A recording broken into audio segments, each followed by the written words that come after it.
start with the first session, we have, the first session is with European Union, that is on bridging continents, sharing European cross-border energy trade insights for South Asia's energy future. And for that, may I now welcome Shweta Ravi Kumar, who is the Executive Director of FSR Global. She is responsible for the development of research, training and policy dialogue activities of FSR Global, which focuses on strengthening the global South-South, North-South transcontinental knowledge exchange. So over to you, Shweta.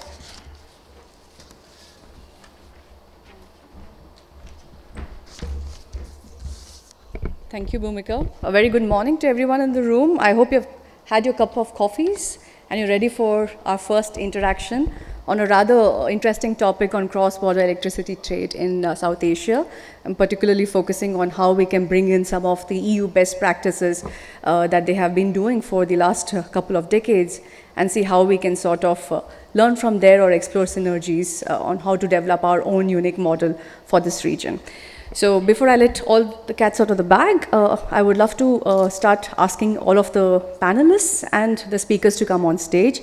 So may I invite Edwin, Monali, Christine, Mr. Saxena, Mr. Rinzin, and Mr. Dittel to please join us on the stage here.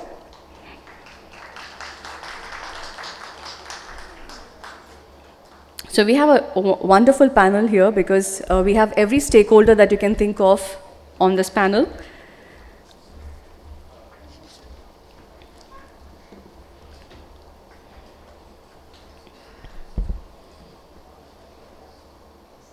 Thank you. So maybe to kick off, may I request for the welcome remarks, Edwin Coker, for the first counselor from the delegation of European Union to Bangladesh, to open the session today.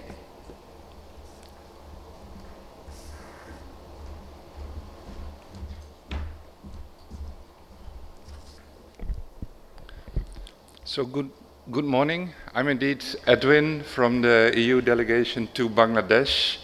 I'm working there now for 1 year, and before that I worked for 5 years at the EU delegation in India, and I'm a big fan of both countries, and I hope to also see and visit the other countries in the region. So first of all, I would like to thank USAID and the US in general, and Monali especially, for having this session together with us at the South Asia Clean Energy Forum. If you allow me, I first will tell a little bit about how the EU is positioned in this discussion. In the EU, we will soon have a new European Commission, which will first need to be heard by our European Parliament and will then be installed. But we already know that the European Green Deal will be at the core also of this new European Commission, and it will be defining our domestic policies, but also our external policies. Climate and energy is a core part of that European Green Deal, and we will invest in climate and energy all over the world under our so-called Global Gateway Initiative. And under this Global Gateway Initiative, we aim at investing in climate and energy, but also in transport, also in digital, also in education and research, and in health. In climate and energy, we try to do so through a Team Europe approach. So we try to work together with the EU member states, the 27 EU member states, but also the EU financial institutions like the European Investment Bank, KfW, AFD, FMO, Danida. And we work together focusing on energy efficiency. We believe that the first focus should always be on reducing the energy demand while having economic growth. Renewable energy, smart grids, and also, like in Europe, these are our priorities, also regional energy connectivity. Because we have learned in Europe that by having common energy market rules and by having cross-border infrastructure that allows for electricity to flow freely where it's needed the most, we can have this, we have the flexibility to allow for this high share of renewable energy in our energy mix, but also it contributes to our energy security, and it reduces the costs of energy. So for us, regional energy connectivity in Europe is a core part of our green energy transition.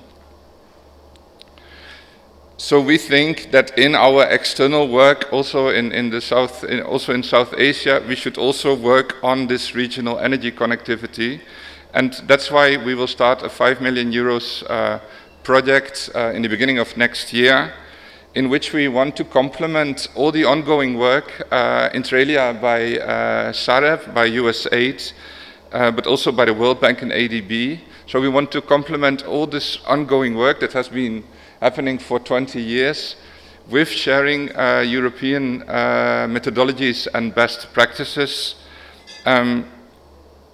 focusing on cross-border electricity trade between Bangladesh, Bhutan, India, Nepal, and also Sri Lanka.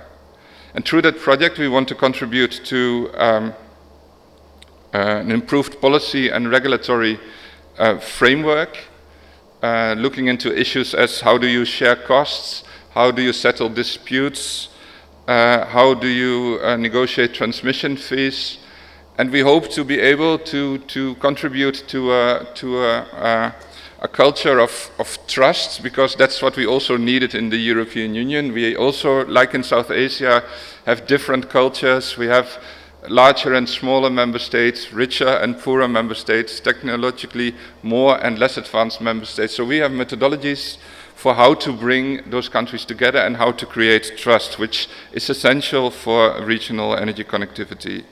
Also, the project should contribute to strengthened capacity building in the 5 countries that I mentioned, and that's also important, it should also contribute to increased awareness, not only among the people that need to do the work, but also among politicians, about think tanks,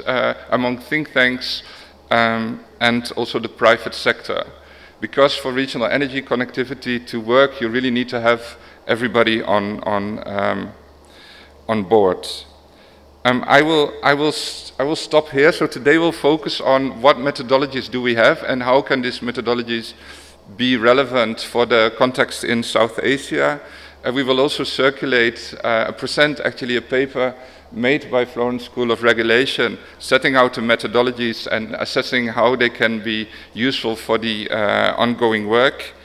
So also many thanks to Sweeta from Florence School of Regulation Global Hub, and I'm really looking forward to the discussion and also to meet you during these days to discuss how our project can contribute to this really important task. Thank you. Back to you, Sweeta. Thank you, Edwin, for sharing what are the EU's priorities in the coming years. So do watch out for the EU project that's coming on that will complement the efforts that USAID has already been undertaking. On that note, may I invite Monali Hazare to come and make your welcome remarks. She's the Regional Energy Manager and Clean Energy Specialist for USAID. She needs no introduction. I think everyone in the room knows her. Yeah.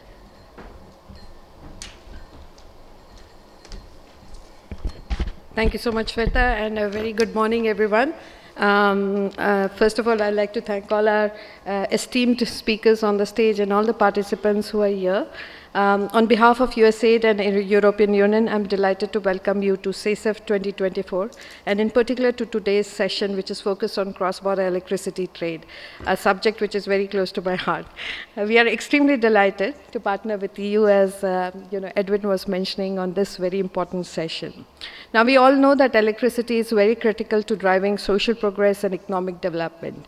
And in South Asia context, it's important to ensure access and availability of electricity to complement and sustain the expanding economies and rising aspiration of people. We also know that South Asia is vulnerable to the adverse impact of climate change, with climate and pollution-related events causing major economic and health losses. It is therefore imperative that the region's rising energy demand is met through sustainable and clean energy resources, which our region is has abundantly in there. Even though, all the countries in the region may not have adequate amount of clean energy resources, but regional energy cooperation provides a great avenue for them to take advantage of the resources that are available in the entire region, which includes, hydropower in Bhutan and Nepal, as well as the renewable energy potential in countries like India, Sri Lanka, and so on and so forth.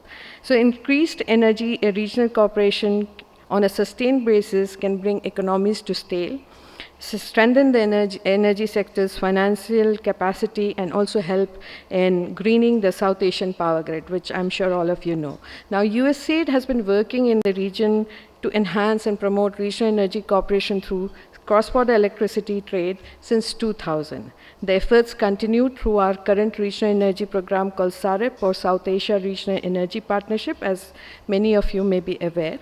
Through these interventions, USAID has been working on building consensus on the benefits of power trade, strengthening human and institutional capacities, undertaking technical studies, and engaging with key stakeholders, including regional institutions such as SAFIR, BIMSTEC, and so on and so forth.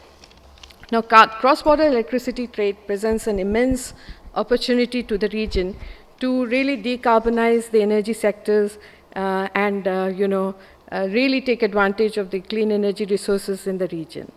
Now, Europe has been very successful in trading power to meet the energy demand, at the same time maximizing the utilization of clean energy resources. As mentioned by Edwin, 27 countries in EU Common Market for Electricity undertake cross-border import and export of power to the tune of 400 terawatt-hour in each direction. The region continues to build new interconnection capacities. For example, France, with 19 gigawatt of cross-border interconnection capacity, has planned an additional interconnection capacity of 31 gigawatt by 2050.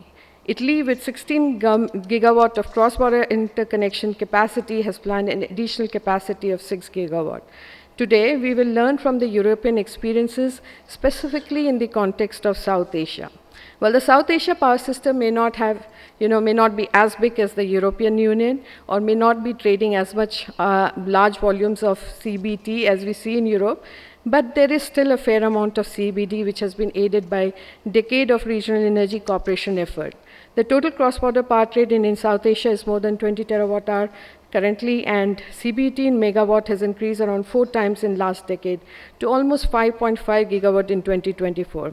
As South Asia moves forward with scaled regional interconnection and integration efforts in form of trilateral trade, multilateral trade, strengthening of the interconnections and institutions, there could be substantial lessons to learn and solutions to replicate from all across the globe, including and especially from Europe. Sessions such as today's event provide a great platform for sharing of knowledge and learning from within the region, as well as from countries such as, from regions such as Europe. This will pave a way for a sustained regional cooperation among the South Asian nations. Before concluding, I'd like to thank all the speakers and participants in the room, and I also like to specifically acknowledge FSR as well as our colleagues at SAREP and APP for putting together this event. And I'd like to specifically call out EU and Edwin for their partnership on this session, and also looking forward to working with you in future. Thank you so much, and I hope you enjoy the rest of the sessions in SACEF. Thank you.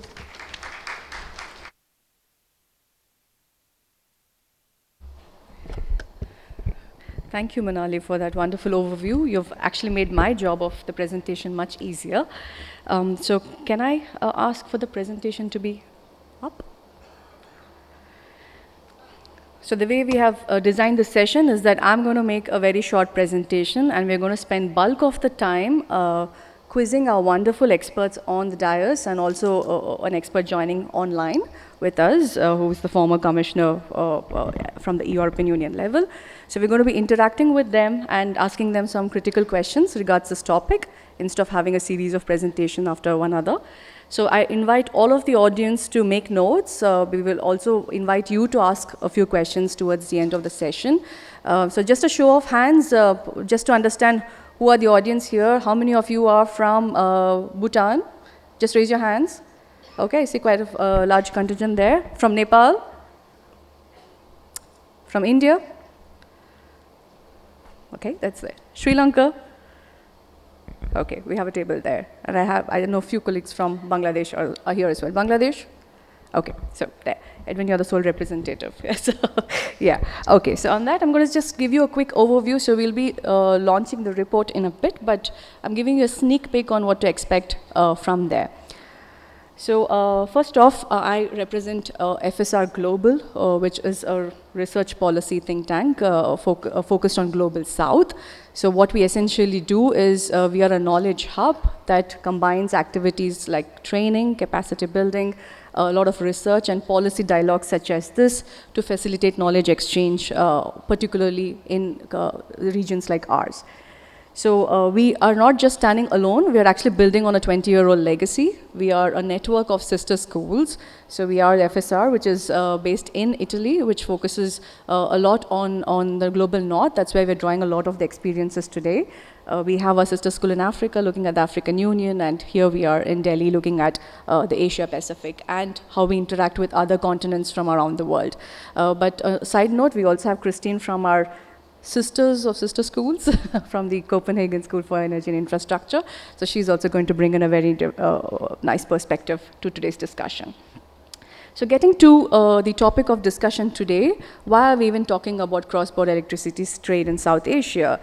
It's a topic that's vital because we are home to about 2 billion people of the world's population. We're often referred to as the third pole. So we are talking about the future of 2 billion people that cannot be taken lightly, and energy is extremely vital to be able to sort of support the economic development that will happen in this region. So as the countries in the BBIN and Sri Lankan quarters are moving towards becoming developed countries, it's important that we have the right kind of energy mix to be able to support that development. Because we're not just talking about having any energy, but also looking at decarbonizing while we also develop. So that's sort of a double-edged sword that we need to sort of figure out as we go along, but it also presents fantastic opportunities to collaborate at a regional level because each country has a lot of diversity of resources that we can tap into. Okay, my presentation back? Okay, technology playing with us, but I assume that's good. So, okay, so as Monali also did flag this, and Edwin as well, when we talk about cross-border electricity trade, we're looking at three primary contributors. One is we are firstly looking to optimize resources. That means, say, Bhutan or Nepal could be rich in one kind of resources like hydro. We can look at India providing something else, another kind of resource from Sri Lanka. Sri Lanka is also an island, so it could also sort of benefit from being connected to mainland countries should they fall short of any resource, or also be able to provide in terms of contingencies. Likewise, Bangladesh can also switch from fossil dependency to more cleaner energy by integrating with the region. So there is a lot of synergies to explore. We need not always only look inward, but also look outward. So that's one, resource optimization is top on the agenda. Then, of course, as I said, energy security is becoming an interesting discussion, an important discussion on when we talk about energy transition. If you look at all of the global tensions around the world today, energy security clearly is on top of everyone's agenda. So again, why we need to sort of depend and become stronger at a regional level so that we can also be self-sufficient at a regional level and not have to only look at resources coming from much farther away. So I think we can sort of optimize there as well. Then, of course, as I said before, economic cooperation is a byproduct of energy cooperation. You're not just setting up power plants or setting up transmission lines, you're actually employing real people whose welfare is also being developed as we go along. And it comes with it a whole host of ecosystem that gets supported. Now, before we dive into the European experiences, this is something we have seen. There is no one perfect way of setting up electricity market integration at the world level. If you look at different parts of the world, there are different models that have applied, each one because it sort of fits the need of their own particular regional diversity that they have. So we have models where probably there is one market that's extending its rules and regulation onto other markets, which is it can encompass. Certain corridors have experimented that in the past. Then we have the European European example where you actually have a common market that superimposes and it sort of brings together all of the European member states together, so that's the EU internal market that's been developed over the last few decades, and today is what we see the vibrancy of that market as a good case example for around the world. Then you also have another kind of model where you have each country doing what they do, but then you have a superimposition of a regional market so that you sort of have a best of both worlds. So there is no perfect solution to coming up with a clean answer on what kind of cooperation mechanism needs to be there when we talk about setting up a cross-border electricity trade. But what we can look at these different examples and see what works for the South Asian region and see how the countries here can sort of pick the best practices from there. So what I'll do is present a bit more on the EU experience, which is the model 2 here. So I think first off, I'm just going to sum it up in 3 slides. I'm not going to give you the entire regulatory directory, for which you have a lovely report that you can read through. So first and foremost, EU has I appreciate the way they do develop their policy and regulatory framework, because they have a very holistic and a well-integrated approach to problem solving. And they also do it first and foremost by establishing the right kind of institutions to be able to pull off those kind of policy measures. So you have 2 key institutions when we're talking about cross-border electricity or energy trade in Europe. We have ACER, which is the regulatory arm that looks and governs on all things regulatory aspects. So they're looking at monitoring the energy markets. And then we have ENSO-E, which is the system operators, association system operators, that is looking at network planning. So you have 2 important agencies, one looking at markets and the other looking at the infrastructure that helps sort of interlink and interconnect these markets. So that's important because they all have a role to play, and they sort of work off each other, and you'll understand in a bit how that actually goes. So if you look at the EU electricity market map, it's a very small representation. It's actually a lot of countries there interacting cross borders and also with countries across borders.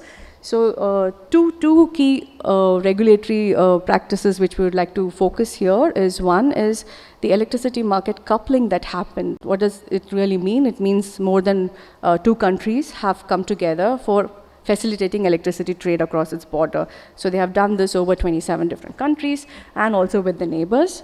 So this has evolved over the last many years. It's not something that the European Union woke up one fine day and had it all in place overnight. It's actually almost 3 decades of work that's gone in on how they coupled. It started with 2 or 3 countries coming together, exploring a particular regulatory model. It started with a pool, then we sort of had a more volume-based coupling, then they went into more price-based coupling, and then that wasn't sufficient, then they went into flow-based coupling. So there are a lot of different transitions that they have taken before they are where today, and even today, it's I mean, Christine here would be able to throw light on how they're continuously evolving. There's not the perfect stage of regulation that you'll ever achieve. You need to constantly keep evolving. It's not just important to set up these regulations and policies that govern the market, but you also have to monitor that market so that there is no sort of market abuse. And that is where, again, EU has recently launched the REMIT regulation, which really looks at this market monitoring so that there is no arbitrage or market abuse, and all of it is transparently available for every stakeholder in the sector to be able to look at, and the regulator is well informed of what's happening across the entire huge geography that the EU internal electricity market sort of covers. So to be able to govern, you need to know, and that's, I think, what this particular regulation really focuses on, bringing data and making sure that data transparency is there, and to be able to regulate more effectively. Now, on the infrastructure side is where the holistic nature of EU policy and regulatory making really shines through, because they have gone about it on 3 different fronts. You see the map there, that's just a very zoomed out map of the amount of projects that are taking place at the European Union level just to facilitate cross-border energy trade. So what's also unique about this regulation is it does not focus only on electricity, it also focuses on other carriers, so be it gas. They're also looking to set up hydrogen networks and also CO2 storage. So the three elements that the regulatory best practices from EU really focuses on, first and foremost at the regulatory level, you have two key exercises that happen. One is the long-term planning aspect of the 10-year network development plan that is done by ENSO-E for electricity and ENSO-G for gas. So why this planning is important is because it lets everyone in the room know what to expect in 10 years, and they do it in a frequently, every 2 years, if I'm not wrong, Christine, and then they sort of keep updating their requirement for the infrastructure. If any of you have seen any of the reports in the recent year, one thing comes out, grids. We need more grids for more renewables to sort of transfer from one place to another. So that's why an exercise such as the 10-year network development plan is absolutely vital to sort of understand where do you even build those lines. It's not something that you and I can just figure out sitting on a table. It actually has complex modeling processes that go into helping come up with this. Then you have the regulatory framework, which is the 10E regulation, which actually then takes from this 10-year network development plan. It helps identify what are those X number of projects we need to focus on in the next couple of years. So you have a very clear planning exercise. From that planning exercise, you have projects that are of common interest. That's exactly what it says. So projects of common interest are projects that are set up within the European Union, so amongst each borders, and then you have projects of mutual interest. That means the European Union with borders beyond there. So it identifies the need to do both because it's an interconnected world and resources are diverse across different nations. So when you have a priority list, then what comes are the two important factors, which is how do you put the money on the table? So you have two countries coming together for a common project. How do you really decide how much money should each country put? So you have a tool that that's been developed, which is the cost allocation, the CBCA tool, which in a very equitable way helps you try and understand or come up with a metrics in which you know who needs to put in the fairer share of the burden. But of course, no tool is perfect. This also will keep evolving. But this is a first common step that helps identify the sharing of the burden in also setting up such infrastructure, which is I think a very valuable lesson that any part of the world could actually pick up from. Then after you have identified the cost sharing, you also have support mechanisms on funding through the SACEF facility, where there is already a facility with a pool of money that can allocate money for projects that have been identified. So what I'm trying to emphasize here is they have thought through a well-rounded mechanism, right from planning, identifying projects, then prioritizing those projects, then sort of assessing the cost benefits and who should put in how much money, and a facility to put in that money. So that means you have the A to Z identified, and it makes it easier and much quicker for infrastructure projects, which are usually larger gestation time period, to come on board, which is what we need with more sort of variable energy coming into the mix as we go along. So that's a vital. And then complementing all this, of course, if you talk to any system operator, you can have the best laid plans. Ultimately, the grids need to function. It's an engineering problem that needs to be solved. So you have also the EU network codes that tells you exactly how all of these interactions amongst these different countries will take place. Again, both from the market rules as well as how the grids itself will operate. So they have the EU network codes, which is sort of the book that lays out the rules on how to actually do it in real time. So I think with clarity of all of these regulatory practices within EU is what has helped facilitate much more robust cooperation amongst the member states and can serve as an example on how having a very well thought out set of regulatory practices can speed track what we need. So I think to sort of sum it all up, how can all of this tie in to the South Asian region? So for the countries that are closely cooperating is, it would firstly help bring in the diversity of different stakeholders. I think these are some of the points that we need to keep in mind when we're looking at what's required for the region where we are from. try to develop a regional market model. It could be the EU experience, it could be a hybrid version of the EU experience, or whatever will work for the region, but it's for all of us to sort of sit and break our heads on what's the perfect thing.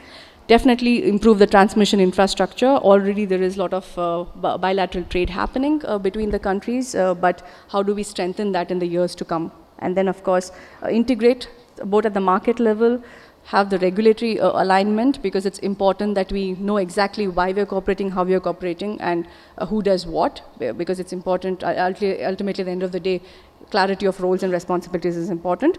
But the most important, as I said in the very beginning of the slide, is to tap into the renewable potential that we all have within our individual countries, not just to serve our own individual countries' demand, but also at the regional level, which is a great business proposition for individual countries as well. So it will sort of promote that trade and exchange of trade.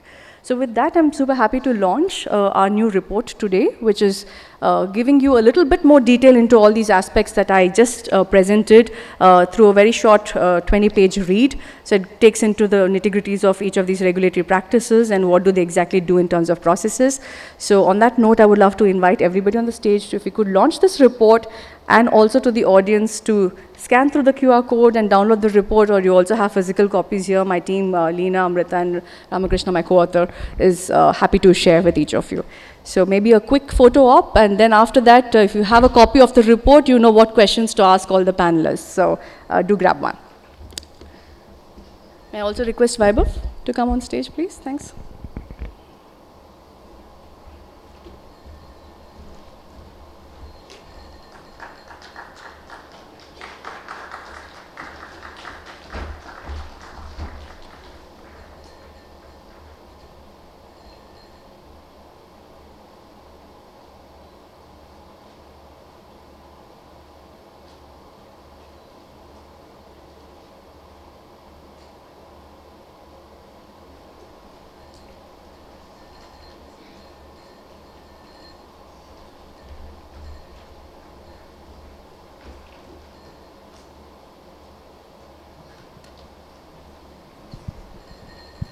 Mic test, can you hear me? Audience, I need some response. Perfect, thanks. So before we start off with the panel, maybe I'll quickly introduce who we have on the panel, but may I also ask the audio video, can we patch through our online speaker as well? So we're able to see her.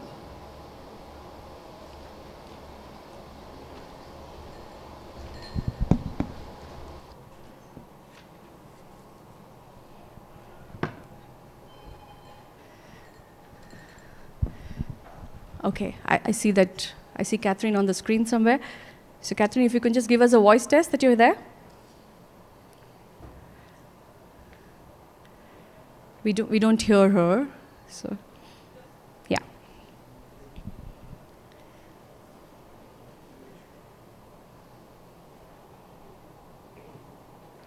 Good morning. Yes, there we are. Now we can hear very good. You. Perfect. Nice to be with you, albeit remotely.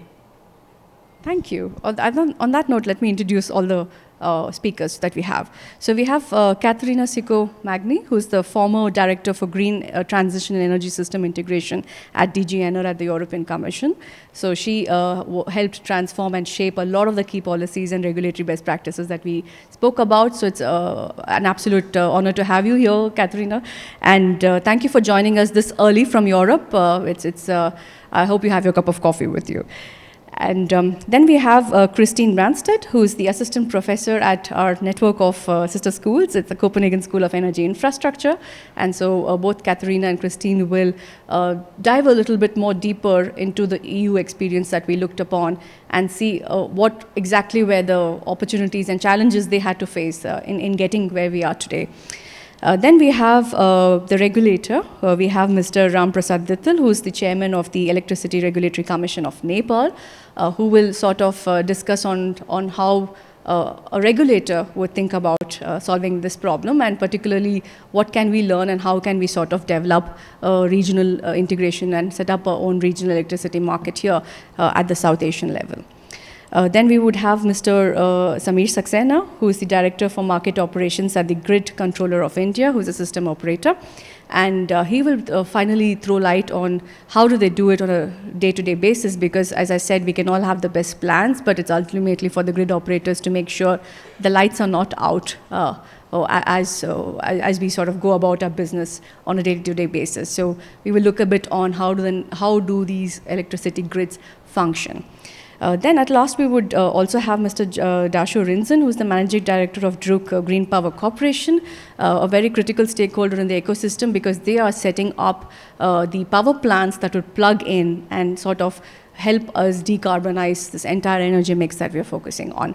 So this is the lineup that we have, and again, I invite all the audience to sort of have your questions penned down. I'll come back to you once we've gone around the room and had some views from all of the panelists.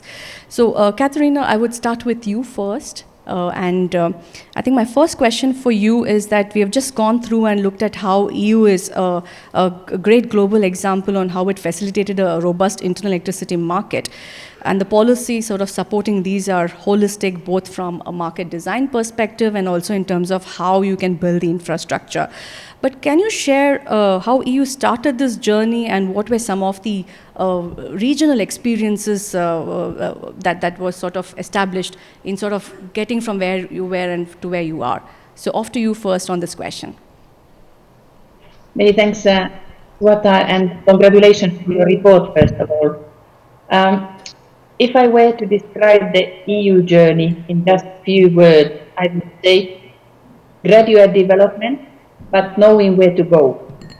And here maybe I use the regulation on Trans-European Energy Network as an example to illustrate what I mean. Also, as you said in your introduction, the EU market integration has been a project developed over decades. And the first time the Trans-European networks were mentioned in the EU treaty was in the 1950s, where its aim was stated to be to create the internal market and reinforce economic and social cohesion. In those days, and still today, the Trans-European networks covered the three network sectors: transport, energy, and telecommunications. And the objective was to support the creation of the single market where goods, services, energy, and information would flow freely. The work was undertaken in 1993 with a white paper, Growth, Competitiveness, and Employment, and that's where also the role of energy networks among the Trans-European networks was highlighted as bringing competition, bringing more efficiency, and also through that creating jobs. And the first list of priority projects across EU was adopted in 1994. After that, several legislations have taken place. They have been revised many times and they have been overhauled many times. And for the grid, the latest big overhaul was in 2013. But if we look at the objective, they have remained the same throughout all the decades. So for the grid, it is to support the creation of the internal market, where rational production, distribution, utilization of energy resources that are very different from one country to the other can be brought to the market in the best way. And today, of course, the renewables, the variable renewables, in particular solar and wind, play an important role here. It has also been always an important objective to connect all EU regions, also those that are remote and maybe less favored with the national resources. And then third, secure the supply. By sharing our resources, we can all be better served at difficult times, and we have seen this very recently in the energy crisis. But so objectives have remained the same. But what has changed is the aspect, and here I highlight only a few aspects.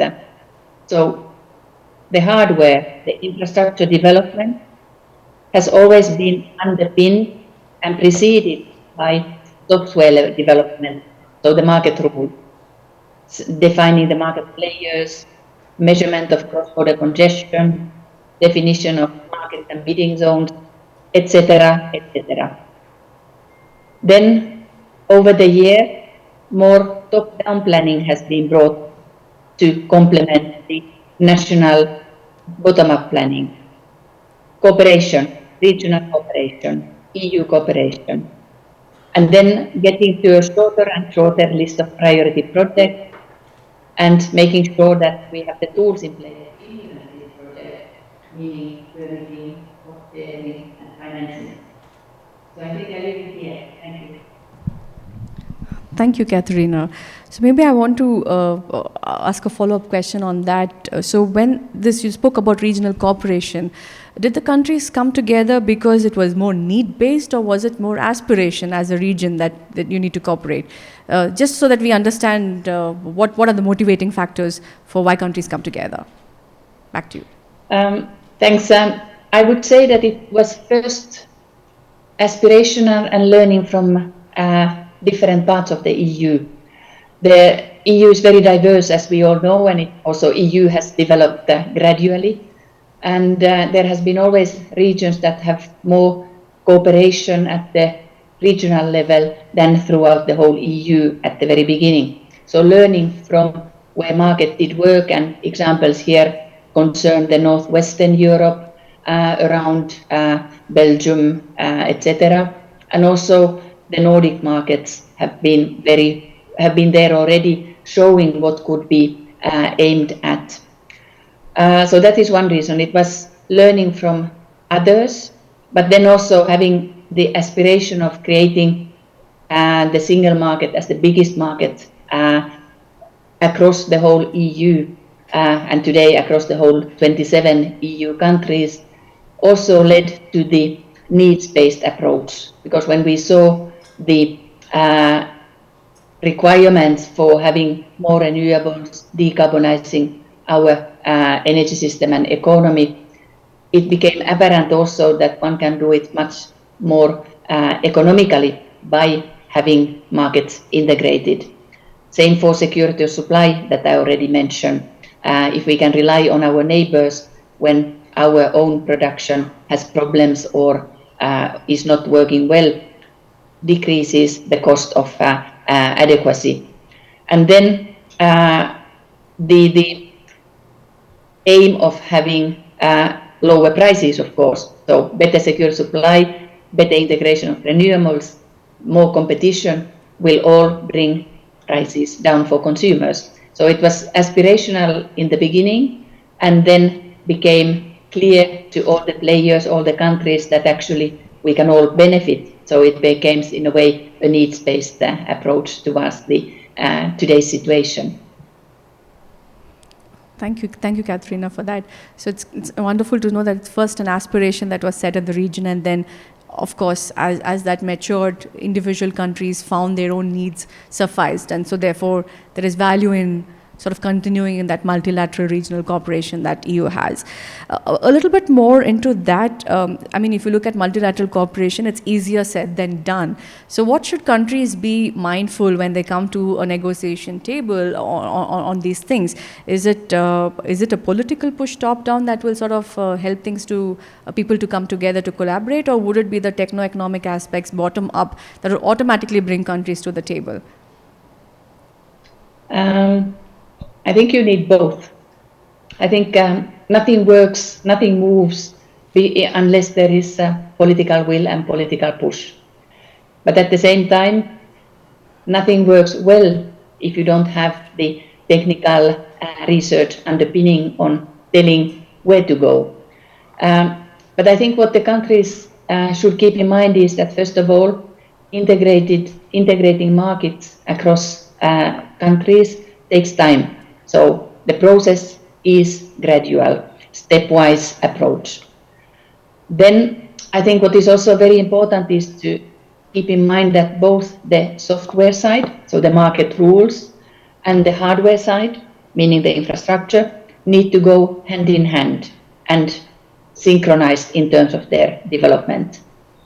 So what I would recommend is to look at where does the region want to be in, let's say, 10, 20 years. So create sort of a target model and then build that into small steps. And that's probably where FSR Global can play a role by bringing this knowledge to the table.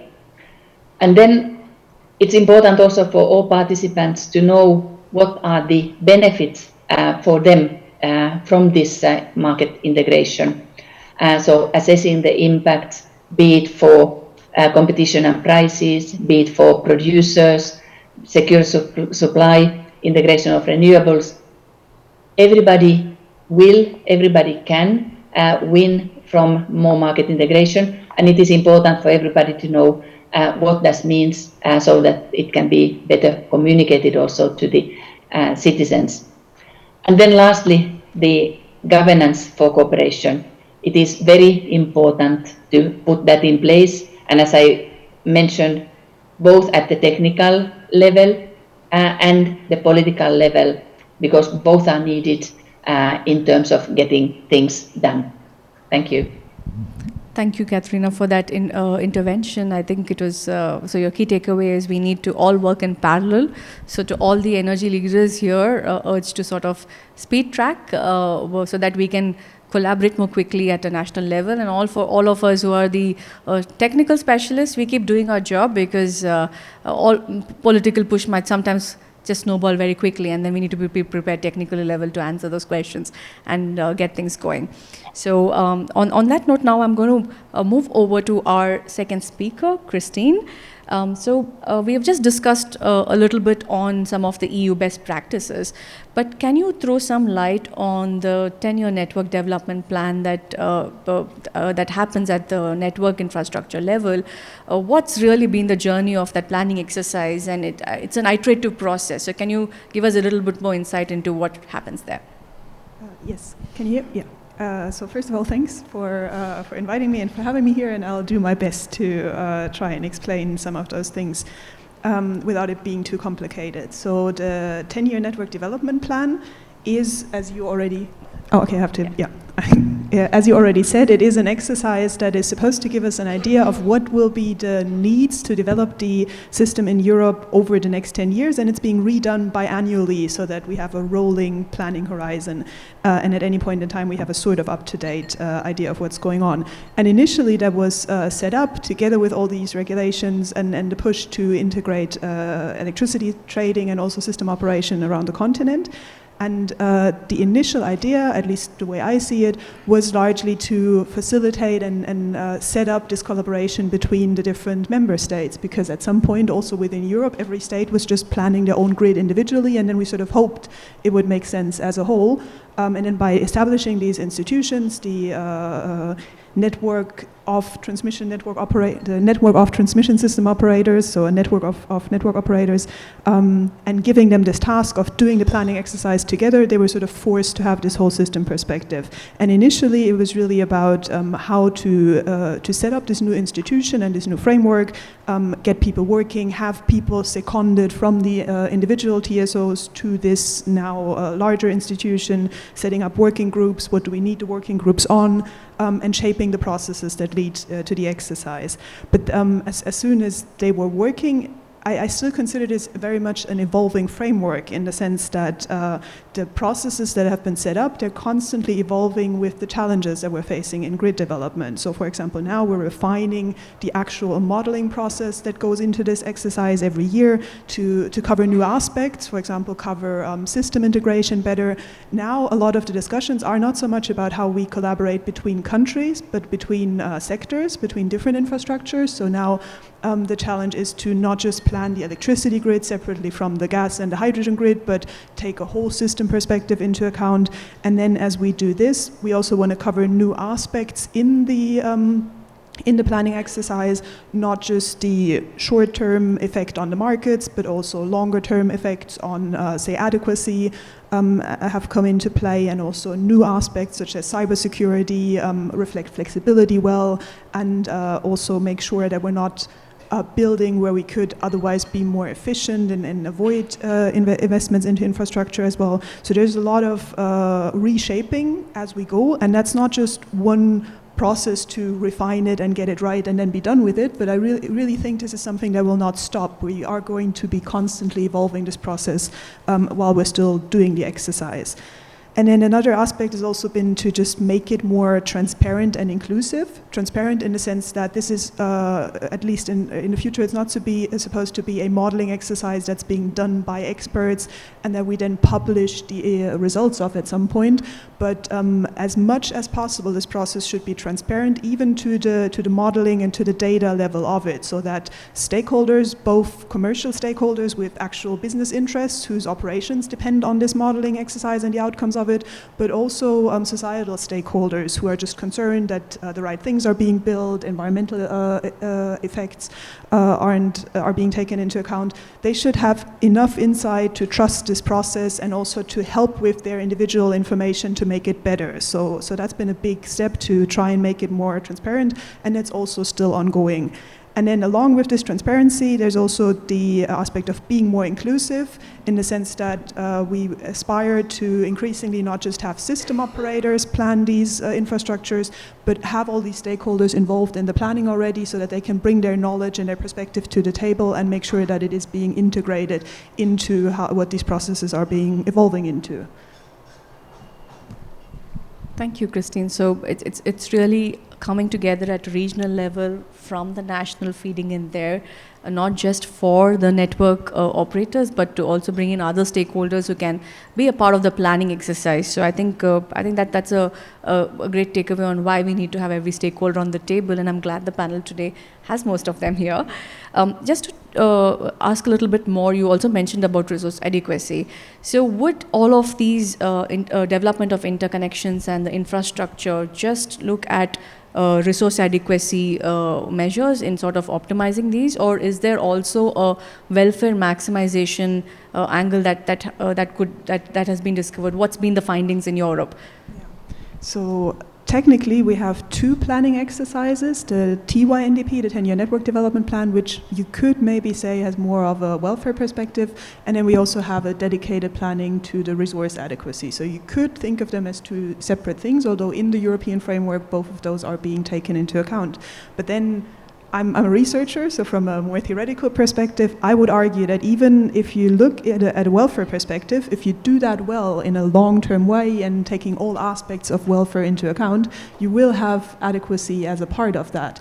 And with the methodology for the TYNDP, for the 10-year network development planning evolving, it very much goes beyond just calculating what is the welfare effect of adjusting the market prices because of cross-border trade.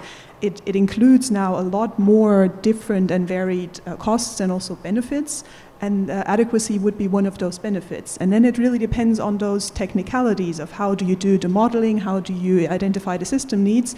If you have varied scenarios that sort of take different contingencies into account, then you would automatically get some aspect of adequacy into this, because in some scenario where your capacity is not adequate, that also would affect the welfare you see in that scenario. And also depending on how long-term you plan for this, you would see that in the future maybe capacity isn't sufficient. So I don't think you can really separate those aspects, although I have to acknowledge that it is being done to some extent. And then to still answer your question and not just evade it, I think, or personally my opinion is that in the EU, the view has been shifting a bit, also with the situation between Russia and Ukraine.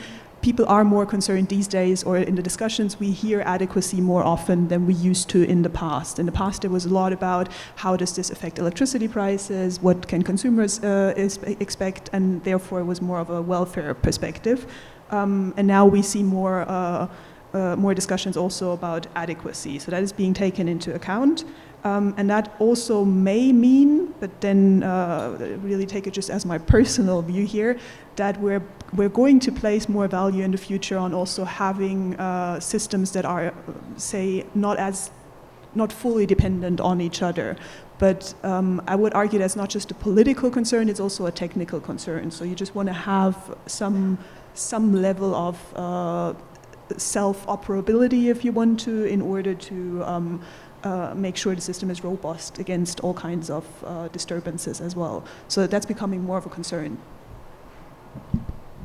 Thank you, Christine. I think that one of the important aspects that you did flag is on the energy security aspect, and I think we have seen world over there are crises in different parts of the world, and that is impacting how we procure energy and how we sort of plan for our own national strategies.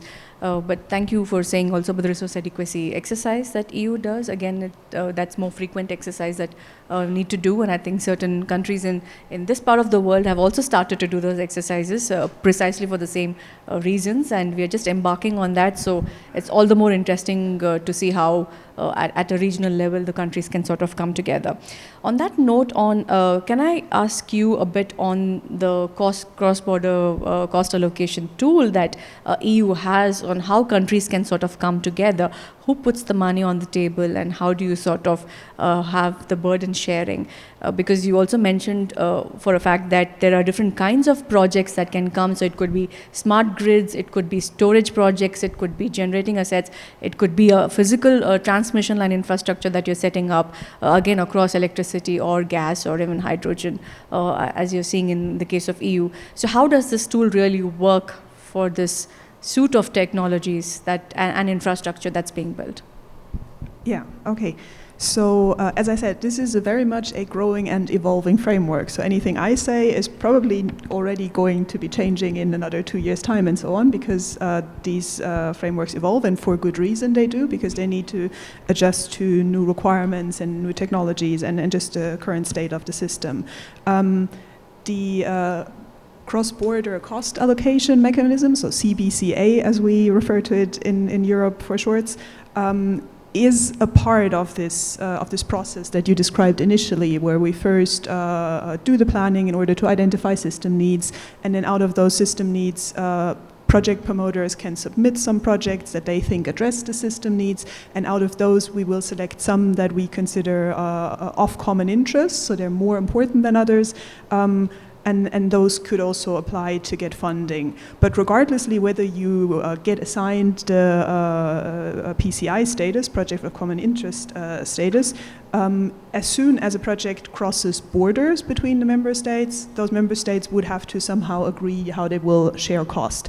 And initially, if there's no conflicts or nothing really complicated going on, that is still a process that happens between the 2 member states, or 3 member states if you want to, that are concerned. And then it's the national regulators who handle that, and only if there is something larger going on, or if they can't really agree, then ACER, so the European regulator, would step in and try to mediate, and eventually they even have the power to take a decision and say this is the cost sharing that you should be following. So initially it's still a bilateral or trilateral system, but regardlessly, I think this cost-benefit analysis that is being done as part of the modeling exercise helps to set the scene and sort of establish what could be the benefits, or what should be the benefits that you would include in this assessment, because it's usually relatively easy to say what are the costs of a project, but then why would one member state or one entity agree to bear those costs? What do they actually gain of it? You can have very different assessments of those, and that's not just because you say you have different views on how the market prices will evolve and therefore you don't agree what the benefits in that dimension will be. There's also concerns or discussions, or could potentially be discussions about what benefits should be evolved in the first place. So we can talk about adjustment of market prices because of the trade, but it could also be savings in CO2 emissions, and then if you agree that that is a benefit to be taken into account, how do you monetize that? What's the value of it? It becomes even more complicated if you think about benefits such as providing flexibility or becoming more cyber secure. Those can be very intangible benefits, and what the CBCA does is, first of all, it creates a common ground as to what benefits should be, or what dimensions of benefits should be included. And then we also try to provide some guidance as to how you would monetize them, how you could measure them. But especially at those very intangible benefits, or say more new benefits, I've been mentioning cybersecurity, it's still very rough. We don't have a very defined framework as to how we would measure that. But having said that, even though we already set this scene, there's still the individual member states to acknowledge this. So, yeah, I think it helps to set the scene, but then we still have the challenge to execute it in the specific cases. And the discussions in the EU currently are very much focused on this because we see that especially for more complicated infrastructures, for example, now we're thinking to have infrastructures in the North Sea that are not just grids, but they also involve generation of offshore wind and maybe even hydrogen infrastructure that could be located offshore and so on. Then it becomes very complicated. What benefits and how do you assess them? And there's large discussions within the EU to develop a good framework for that as well. So especially if you consider not just grids, but other types of projects, you also have a diverse set of cost-benefit assessments, and we're setting up frameworks for all of those, but currently they're separate frameworks. But with those complicated infrastructures, they will have to integrate more, and we will have to find frameworks that work for all of those together, also establishing timelines that work for all of them. Okay. Thank you, Christine, for throwing light on the process that happens at a regional level and also how individual countries plan one-on-one with each, or even a tri-party exercise that they need to undertake, which would feed into these things that I've identified at a regional level. So there is a lot of work to be done at every layer. So that's how I see it. So I'm going to now move to the next speaker. So I'm super happy to have the regulators here. I think a key decision maker, and how do we realize all of this that we have. So Mr. Dittal, coming over to you. We already see Nepal an active participant when we talk about South Asian cooperation on energy trading. You already do trade with India and through India to Bangladesh. So what are Nepal's aspirations going forward, and what sort of inspirations do you see from the EU experiences coming? Thank you, Sweta. Hello? Yeah. Yes. Yeah, thank you, Sweta. Let me first thank the organizer USAID for, inviting, the Regulatory Commission here in this very, important gathering, and Sweta for asking not very difficult, but pertinent questions. In Nepalese context, we would like to be a central player in South Asia, basically in exporting electricity, clean electricity to our neighbors. This is not only to ensure security, energy security, but also help our neighbors meet their regional clean energy transition goal. This is one part. The second one is we would like to expand our electricity trade. India, of course, our major partner. We have already, as you rightly said, we are the first country in South Asia to participate in Indian Power Exchange, right? That was in May 2021. We started, and then now the last fiscal year, if I refer the figure, we are the net exporter, right? This is one. So we have the Dhalkevar Muzaffarpur, the cross-border lifeline. We also, with the support of MCC, we are building the Gorakhpur Butwal. Right? This is also a new thing. And then there are, I think, 7 or 8 cross-border links that needs to be built, the infrastructure. We've also started our discussion, negotiation with Bangladesh. Bangladesh as an emerging market. Let me also acknowledge the efforts made by our political leadership, administrative leadership in the ministry. We are very much happy to have, our senior government officials, including the Power Secretary, his presence also here, the Work Secretary, the senior officials, the former Secretary, Mr. Dinesh was very much active in, making this happen. But the infrastructure is one part where we need to focus, right? The transmission infrastructure. Another area is, you also highlighted, I think the lady from European Union, she mentioned about the mechanism that we could learn from European Union, which basically in one of your slides you mentioned about the, at the political level we have SAC and, BIMSTEC, BBIN, but at the regulatory level we are yet to form an alliance. That is not yet there. at the system operation level also. We have kind of bilateral agreement with India. We actually deal based on an individual case-by-case basis. But when it comes to a kind of regional integrations, you need to have a forum that we could actually use to, do an integrated electricity market. The business. Second thing is,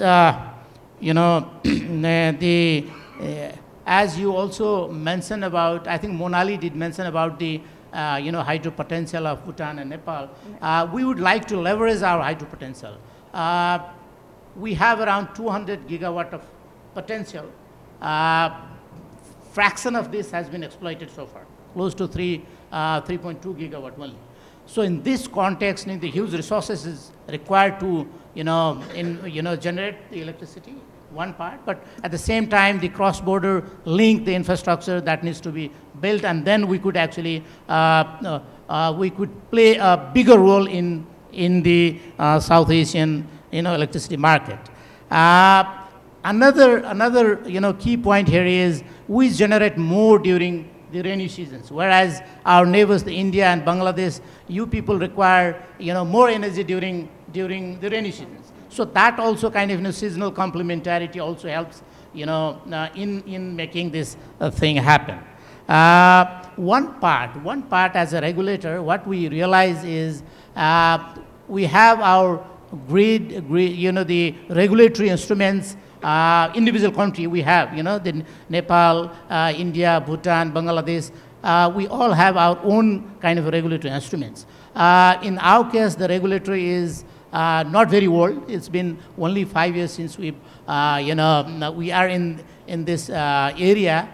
But what we need to do is to, harmonize our activities, the technical side of the, regulations. There are issues related to dispute. There are issues related to energy accounting, auditing. How are we going to, standardize our metering, requirement? So those things also needs to be done. I like the model that you presented, especially, you need to actually strengthen the capacity of the whole ecosystems, right? The FSR globals, specializing or supporting the stakeholders, the regulators, the power utility, the system operators, the policymakers, and then build a kind of common understanding why do we need to actually do the trade business, the cross-border trade business. You also need to, this is, electricity is an instantaneous commodity. You cannot store in a big way. So you need to educate people. There are issues related to politics also, difference of opinion. In our part of the world, this ultra-nationalist thinking also, that also needs to be, addressed at the highest level, the political level. When you, address these issues, then you also have to have a kind of common understanding at the operational and the regulatory level. One part, our aspirations, the European Union, you have this market model. You have East European, West European, these things. We also have in our part, we have already, the India, Nepal and Bangladesh, India, Bhutan, India, these things are already happening. We need to actually, build on the existing model and then upscale in a big way. We also need to think of establishing a South Asian power pool. Of course, there are, issues related to politics. The SAC or BIMSTEC at the highest level, we need to educate actually, the politicians should understand these things, and then once they make a decision at the highest level, then at the regulatory level, at the policy level, at the utility level, I'm sure things will improve. Yeah, I stop here. But my very final submission at for this question is we would like to play we'd like to support your effort of decarbonizing, right? Help regionals clean energy transition. These are the two key words just I wanted to flag. Thank you. Thank you, Mr. Dittal. You said decarbonize and plug into the regional perspective. That's again a good aspiration for us to have and work towards. Thank you for also flagging a very important aspect, which is on capacity building, because I think all of us are different stakeholders. We need to understand each other's vocabulary to begin with. Only then we can sit on the same table and be able to converse or put across our points on what we really need. And I think you also flagged that it has to come from the highest of levels. I can imagine, I mean, if I were a political leader, I would not have the time to study all of CBET and understand. So it's also on to other people to be able to make these complex topics palatable to the decision makers at the highest of level, as much as all of us would love to go into every nitty-gritty details on this topic. So I think that's homework for all of us. We will work on strengthening those corridors of communication at all levels. But you did mention that already that peer-to-peer cooperation is happening, and then there should be aspiration to have it at a regional level. You did mention about sort of having a South Asian power pool probably. So going forward, do you sort of see that as a regulatory model? Do you see peer-to-peer continuing for a while before we sort of come to consensus on what could be a regional model, or happy to go bilateral, trilateral, and we see what happens later? Proactive, or are we going to be reactive? That's a question. It's a tougher one, I know. Thank you. You know, the peer-to-peer model is already happening, right? Already happening, as I was mentioning before also, you know, with India, bilateral negotiations, the deal. The reason, you know, this model is successful because of 2 or 3 things only. You know, you can negotiate with your counterpart, and then immediately you can start implementing from tomorrow. This is one. We also have a kind of, you know, autonomy in terms of decision making, right? We, you know, convince your government, you convince your government, I convince my government, and then so these things can be easily taken. Another thing is, of course, there are issues related to the coordinations at the you know, the operation level, but this is, I think, is a good model in the beginning. But in the long run, since you know you have presented a very good model of European Union, where you have the association of the regulator, ASER or something like that, right? You have the the cooperation, the coordinating mechanism for the system operations, right? The whole idea is to ensure consistency in regulatory practice. You know, if you do in isolation, then very difficult to work in a bigger group. That's why you need to build on the existing systems, and then need to change your kind of policy and regulatory regime in your otherwise you need to align your activities with your the neighbors. So this is the first and foremost point that needs to be addressed. When you align your the policy and regulatory instruments, basically, for example, in case of the transmission infrastructure, you need to align your the technical aspects of the infrastructure, the grid code, the frequency, the voltage, all those technical things you need to be made make sure that the other side also is synchronized. This is one. When you do this, then you can easily actually upscale this model. But one part, I think we need to very clearly understand, and also this is the issue. In our case, government has brought very ambitious plan of generating 28.5 gigawatt of electricity, hydroelectricity. Close to 17,000 circuit kilometer, domestic transmission line, as well as we have, as I mentioned, 7, the cross-border link where we would like to extend high capacity transmission infrastructure. Problem there is the transmission infrastructure, the investment is a question, right? Who is going to invest? Because of the, no investor wants to take the risk. There are political risks, there are, the sovereign risk, there are other risks as well. So that part, I think, needs to be addressed. And then the investment part, I think we need to bring a kind of, innovative financing instrument attracting the private investment, private sector. Of course, the network business, the transmission business is not like other generation business where, private sector easily invest and then, this is a kind of, the monopolistic nature. That's why you need to build the confidence, right? That confidence is, is needed to, for the investment. Another area is we need to, since India is positioned positioned as a major player in the region. So whether you like or not, but you need to, support India's initiatives in bringing other players in the beginning, right? So that's why the regulatory instruments are basically the policy instrument that the participating countries they want to bring out. So that needs to be made in line with the Indian model in the beginning. But when we actually when we implement this idea, then we also learn the lessons, and then through bilateral, trilateral discussions, negotiation, we can change this. So that I think that model, I think it should work. There are issues related to licensing and the pricing also.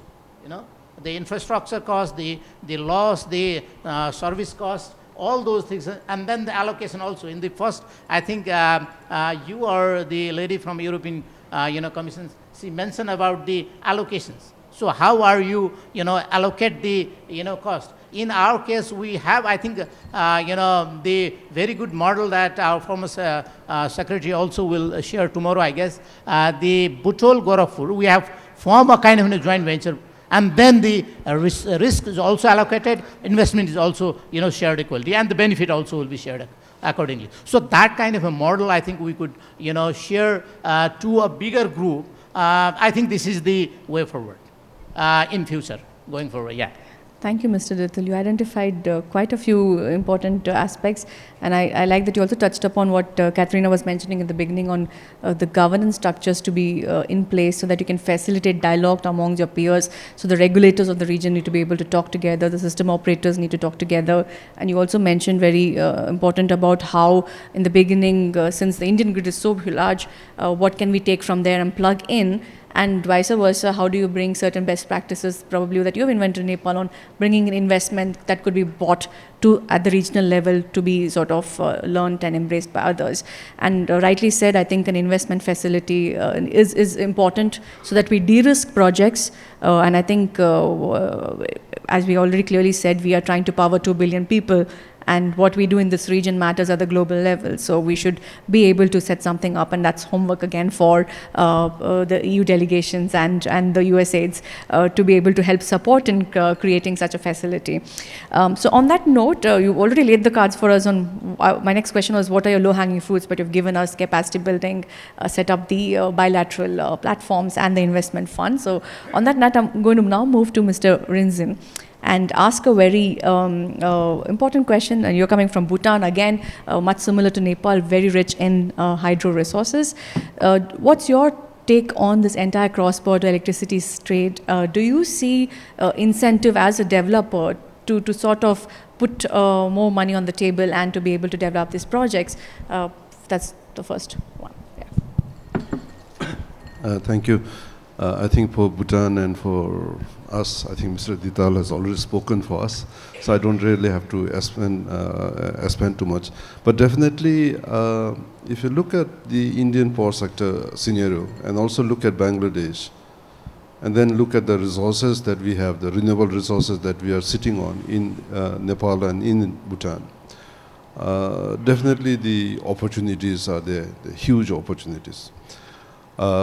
It depends on how the cross-border electricity trade eventually works out, I suppose, in taking forward the investments in new generation capacity in Nepal as well as in Bhutan. Plus, as Mr. Dittal was mentioning, on the transmission capacity that you build for cross-border trade, because that appears to be one of the major bottlenecks that is being faced between at least Nepal and India just now, and India and Bangladesh at the present time.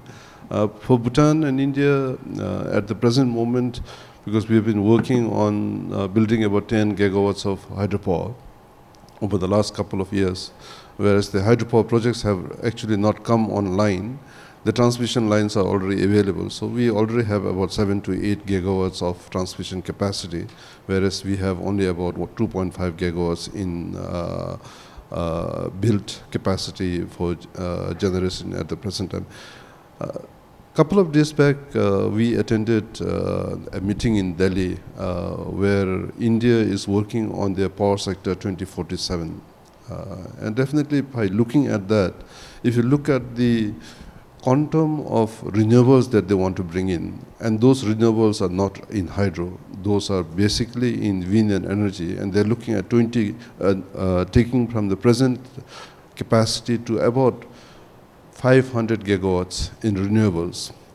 Definitely, I think whatever capacity Bhutan has, whatever capacity Nepal has in hydropower would be a very important component of the regional energy grid, because if the wind is not there, if the sun is not there, you're talking about 500 gigawatts of power that's not available, which has to be supplemented from somewhere.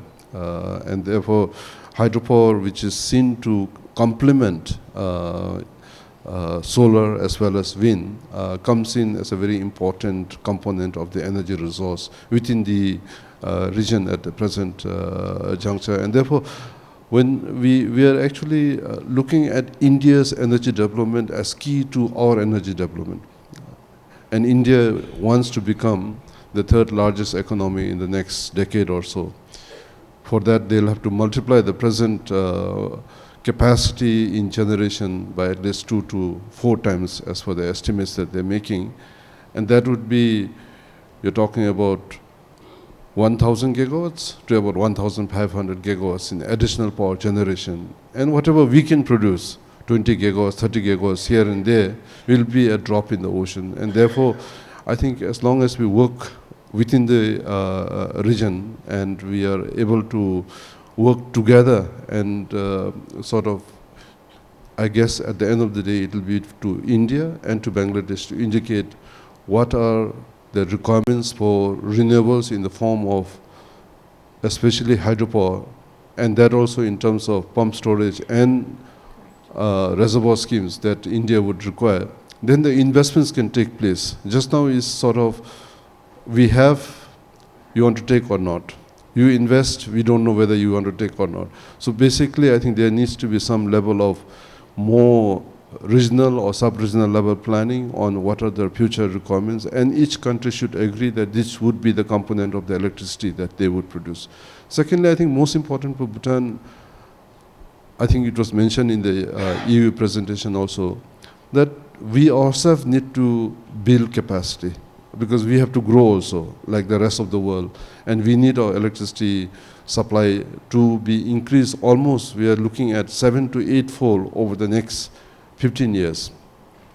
We have recently launched a new program where we are going to add, hopefully, if financing is available and the offtake for summer surplus power, the same thing that Mr. Dittal has mentioned, to India is available.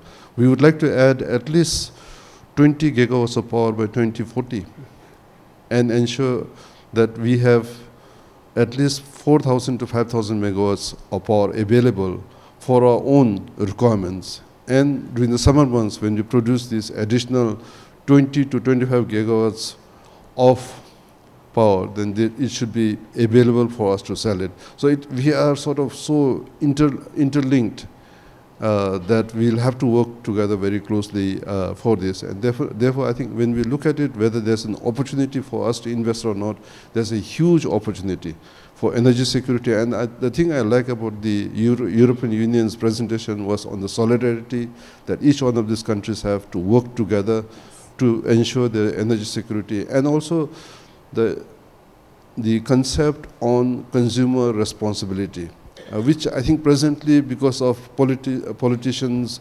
political inputs and all, we try to give free energy for votes and all those things. So the consumer responsibility is not really there at the individual level, where the industries might have. but we are not having that. So I think we not only need to work together to find out who is going to put in what type of energy into the system over the next decade or two, and also how are we going to strengthen the transmission lines. But at the same time, we also, each one of us must ensure that we have energy security in the long term. So I think this is something that we need to work on, and the opportunities, as I mentioned, are always there for all of us to work together. Yes. Thank you, Mr. Rinzan. Thanks for flagging that we need to have more solidarity at the regional level here. I think that's something definitely you are champions at, and we should take inspiration from. And also, you said a very interesting fact that you already have all of the market signals. India and Bangladesh is giving you those signals on why you can invest into those generating assets. But what we don't lack right now is the guarantee of whether those assets will be utilized. So we need to have a regional cooperative framework so that you have that sort of long-term insight. And I think that's where, again, regional resource adequacy planning as well as infrastructure planning exercises could actually be beneficial. But one more question to you before I get to the next speaker is Druk Energy looking at any innovative business models of collaboration across borders? Are you looking at joint ventures with India or with Bangladesh, or are you looking to trade through the platforms, power exchanges or power trading companies that we have? What's the outlook that you have? So the major problem, I think, in any discussions that we have, of course, we are talking about megawatts and gigawatts, but at the end of the day, you need dollars, you need rupees to invest. And that investment is the most difficult thing for South Asia, I think. Many of us are not able to find the resources, especially for a small country like Bhutan. If you look at our economy, our GDP is about $3 billion at the present time, and then we are looking at investing for another 20 to 25 gigawatts of hydropower over the next 15 years, which would require about 25 to 30 billion dollars of investments, and therefore you're looking at $2 to $3 billion of investments almost on an annual basis. And when people look at us, they feel that we're a little bit funny to think along those lines. But I think being a little funny and being able to be brave enough to say that this is what you want to do may take us out of where we are at the present juncture. So I think the most important thing is, you want to invest, you need to have the PPAs lined up. And the PPAs can be only provided not by Nepal to us, at least. We cannot also provide a PPA to Nepal because we are producing the same commodity.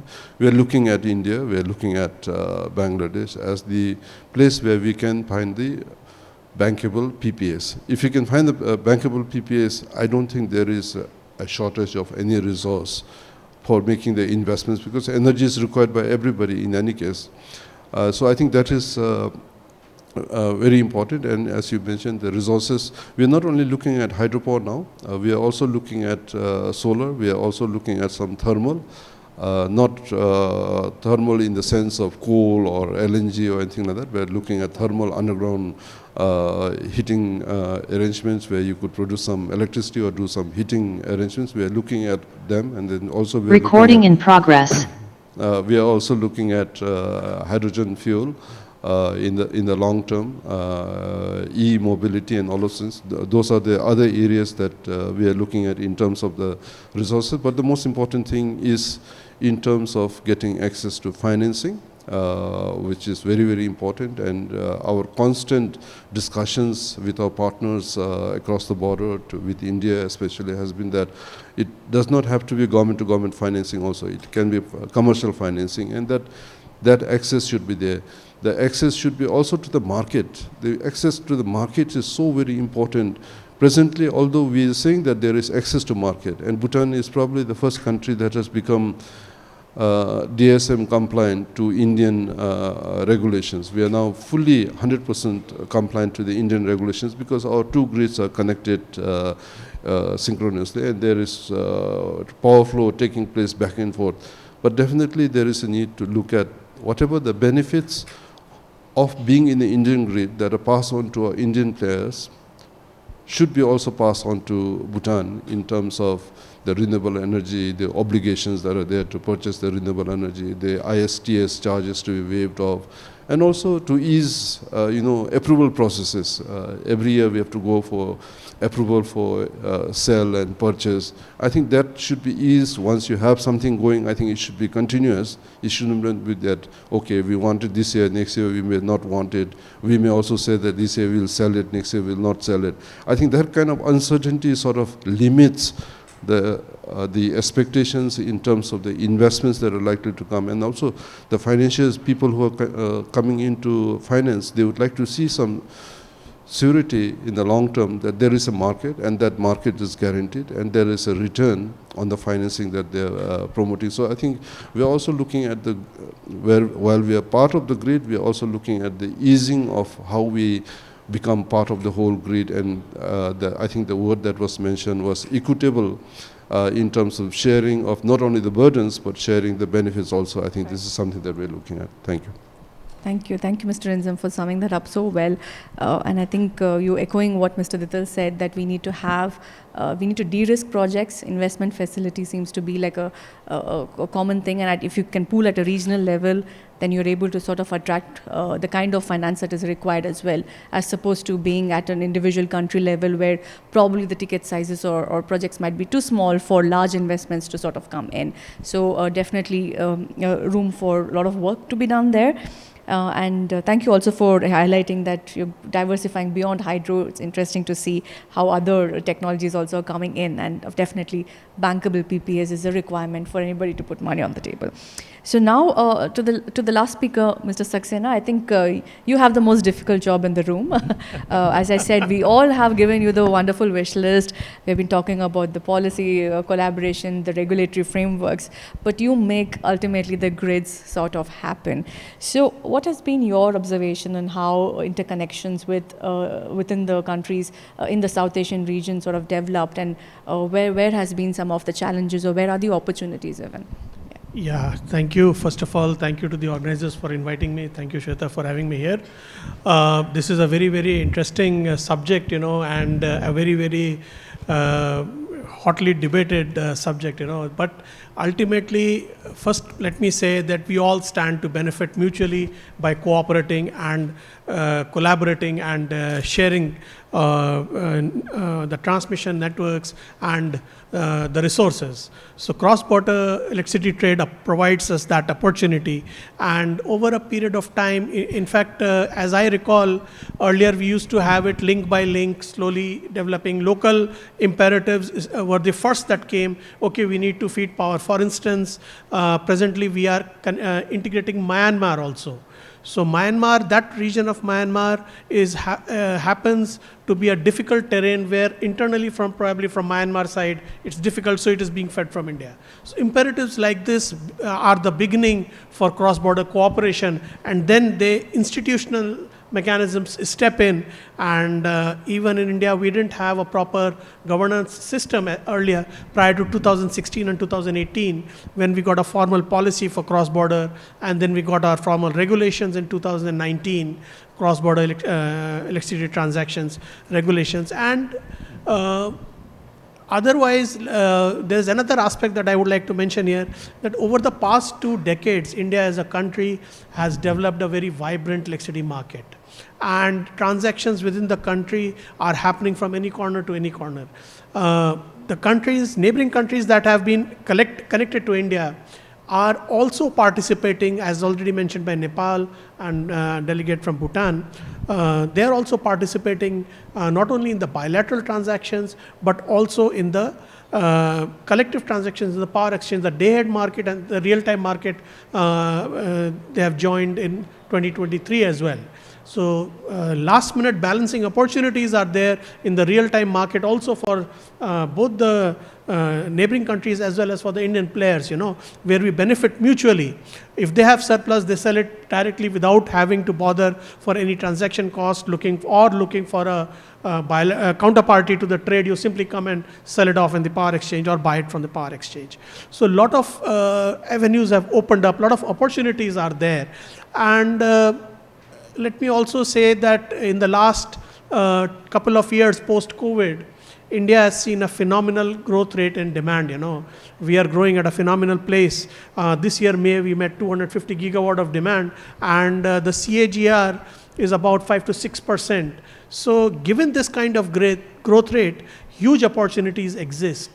India itself, the contribution of hydro as a component in the entire resource mix is slightly on the lower side, and having the potential in Nepal, Bhutan and other countries, contribute to this increasing the hydro potential is absolutely very, very useful from not only from a balancing standpoint, because hydro is a very, very flexible resource, I should say, and it provides ramping, peaking, it can provide storage if you have a storage-based plant, and it's a very, very useful point from a point of view of RE integration.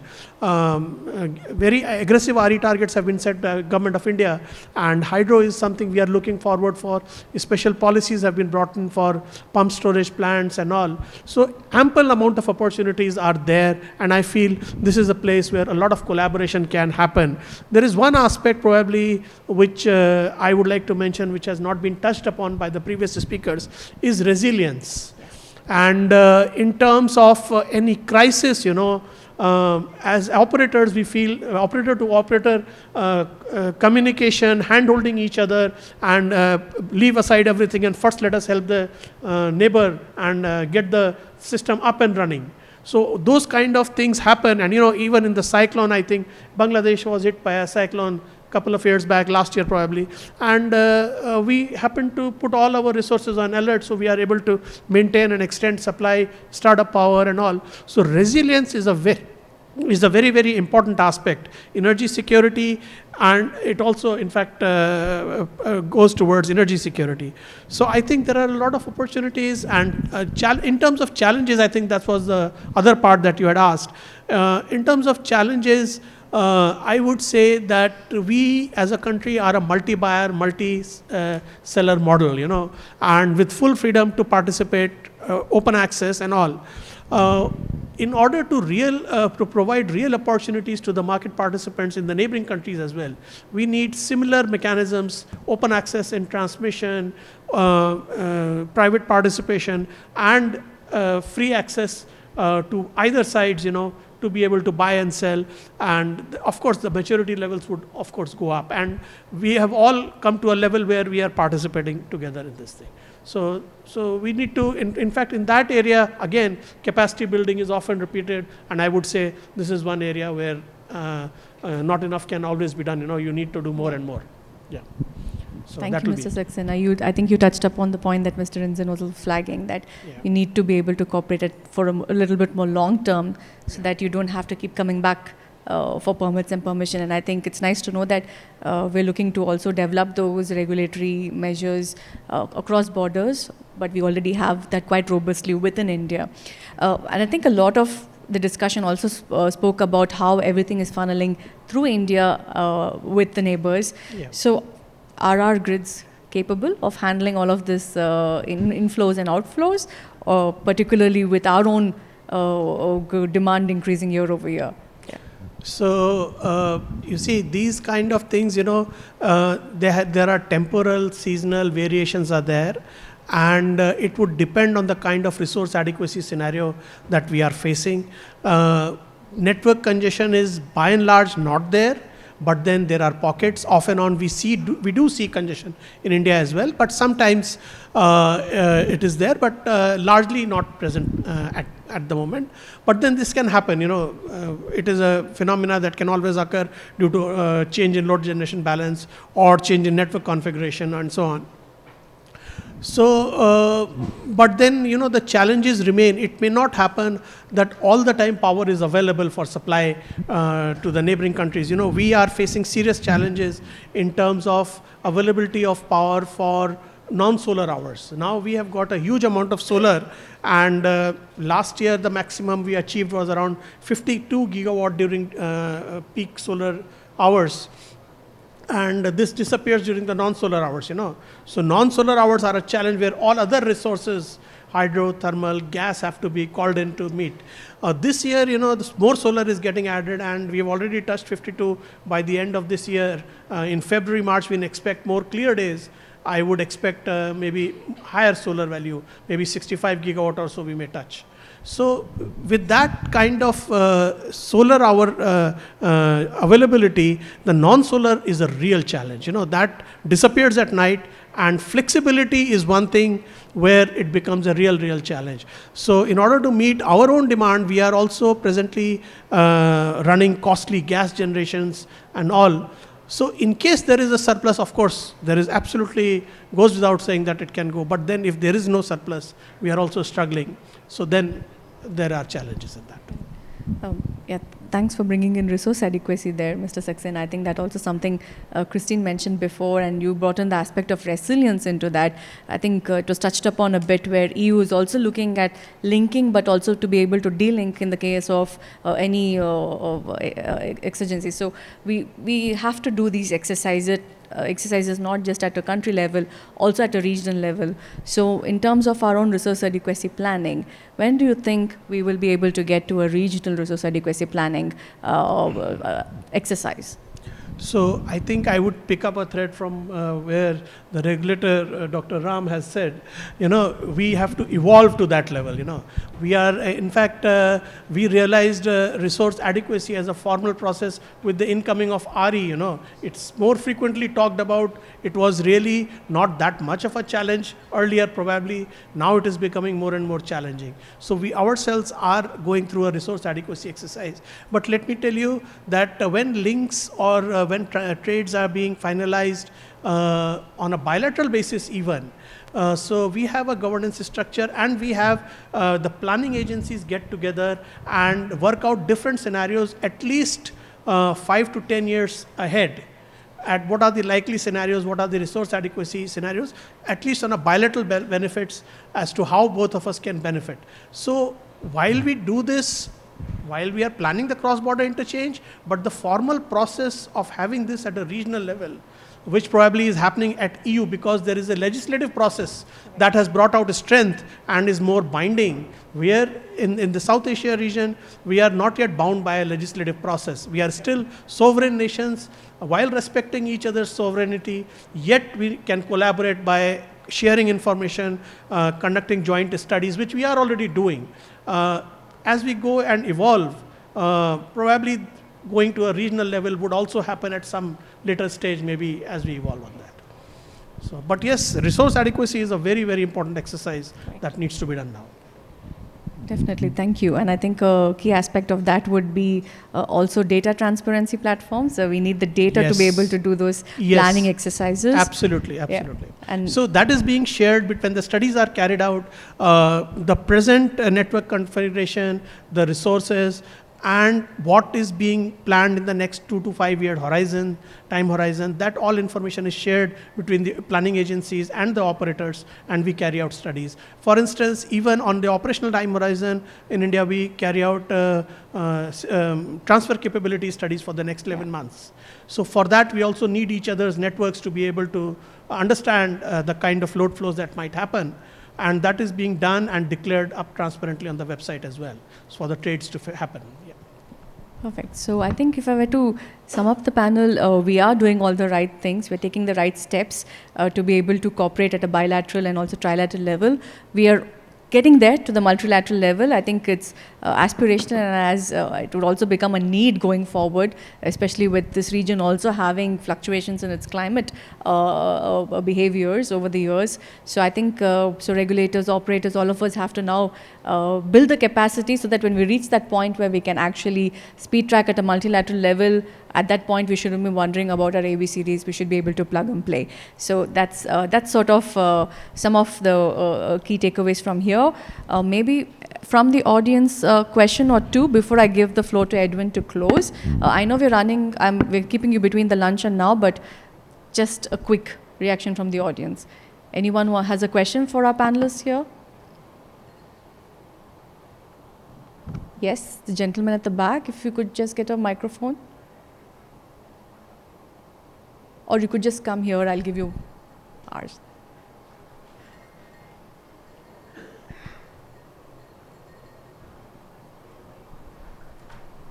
If you just introduce yourself and the question and for whom. Thank you for your talk. It was a very nice keynote speaker perspective about this South Asian Clean Energy Forum. My main question is that how we are comparing the cost model as the per capita income of Europe versus the per capita income of South Asian. Hope I make the question clear. Like how we are comparing the cost model as there is a difference between the per capita income or consumption of the South Asian and the European. So the report that we have published or released, how we are comparing or what are the basis we are taking the like codes or European codes or South Asian codes.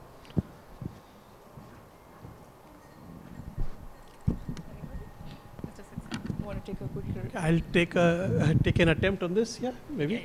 Yeah. So see, I would say that if I've understood your question correctly, you're trying to say how do we compare the two, the EU and the Indian subcontinent that we are talking about.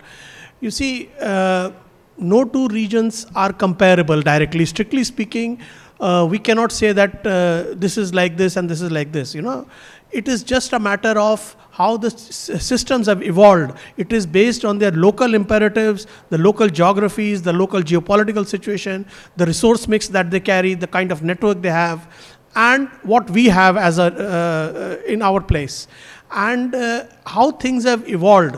What at best by comparing we can do is adopt certain best practices. For instance, cost allocation process.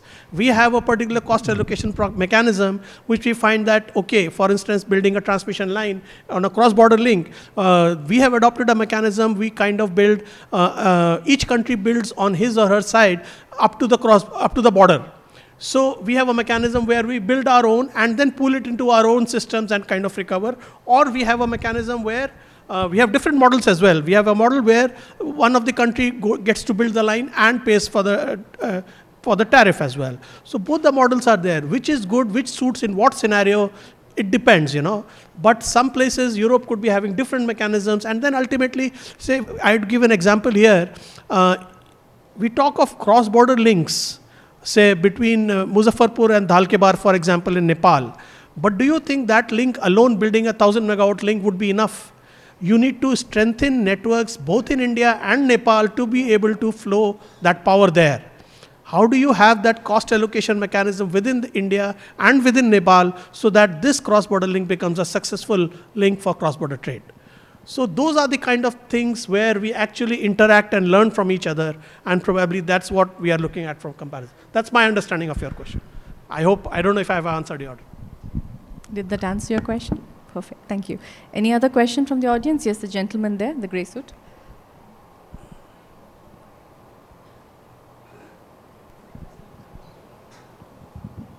Yeah, good afternoon. My name is Surya Narayan. I represent Private Infrastructure Development Group called Infraco Asia, and our area of interest is South Asia, particularly Nepal, apart from India, Nepal, Sri Lanka, Bhutan, etc. I have this question. I think Dr. Ram had actually mentioned that, the regulators have to meet. I don't know whether there is a forum of regulators inter-region, inter-country also, because there's a lot of learnings that, each one of us can have and expedite the regulations in the electricity market. Particularly, we face challenges while trying to invest in each of these countries, wherein there is what has been done in a country like India is yet to be imbibed in another country, and what you have already imbibed, we are yet to imbibe on that. Having said that, sir, Ms. Saxena also for that matter, we do have large potential of wind and solar, and the plans are huge, 500 gigawatts. I have done a lot of projects in India. I know for sure that these are still very ambitious goals. We could take up hydros and solars from the neighboring countries, including Sri Lanka. So I would still recommend that the forum of regulators get extended to the countries if it can be expedited soon. Your take on that? Yeah. No, thank you very much. That's why we could learn from the European experience, right? They have the forum, and the whole idea is to ensure the consistency of the, regulatory practice, basically, right? Why do we need to do is, for a new regulator like us, we need to learn from, Indian, best practices, right? Be it in open access, be it in technical side of the regulations, be it in economic regulations where, as Saxena rightly mentioned, the cost allocations, right? How do you actually make sure that the investment is protected? As a regulator, since this is, the regulator needs to follow the guiding principle of government, the policy, and then when you have the right policy, then the regulatory instruments needs to be devised accordingly. So you need to actually learn from others, right, for a new regulator. Another thing is, I always, advocate for ecosystem development. If you train regulators, that's fine. But if you fail to convince the policymakers, if you fail to convince system operators, then you'll be in trouble. So the whole idea is to actually develop the ecosystems, and then the system operator also will understand, okay, because of the reasons, regulator needs to be strengthened. Because of these reasons, policymaker also should devise policy accordingly. So I mean, I also attended the course, the Florence School of Regulations. That's why I'm very much impressed from the the modular course that you organize, you design, that is suitable for our region. So this is I think the best way to develop a kind of ecosystems, so that everybody gets benefit, and then the harmonized practice can be initiated. Yeah, thank you. The reason I said is the easiest of it is to convince the regulators, and then others the ecosystem will follow. We are, by the way, in the the Regulatory Commission, Nepal Regulatory Commission also is trying to be a formal member with the the South Asian Forum for Electricity Infrastructure Regulator. So this is our wish. We will be a kind of a member there, and then we share our experience, we learn from others, and then this is the whole idea. Thank you so much, sir. Thank you so much for those questions. May I ask the people to continue your questions over lunch? All our speakers would definitely also have lunch with you. So we can continue the discussion because I know people are signaling me that I'm keeping everybody away from lunch. But I would now like to invite Edwin to make the closing remarks, and sir, definitely you in lunch. Yes. Am I audible? Yes. And apologies, I'm a little bit nerdy about these things, but I also like to conclude a little bit, summarize a little bit what I learned from the panel while thanking the excellent panelists. I think this was a very content-rich and knowledgeable discussion. I first learned indeed that the process takes time, and that in Europe it was both aspirations and it became also more need-based the more the participating countries learned about the benefits. So I've heard all of you saying that you believe there are enormous opportunities, and also that you can all benefit, that is mutually beneficial. Also, I learned that you need political will, but also the technical capacity. And for that, you need to have discussions at regulatory level, where in the EU we have ACER, and at system level, where in the EU we have ENSO-E. So I think that there are ways of looking at how lessons can be learned from that process. Also, I learned that indeed in the EU we have been working through, I think you called it rolling plans, where in the beginning we focused on more working together as regards strategies and cooperation at member states level, but we are improving the system more and more, are now looking also at sectoral level, are looking into cybersecurity, are looking into how to increase transparency, how to improve the modeling, how to work on resource adequacy.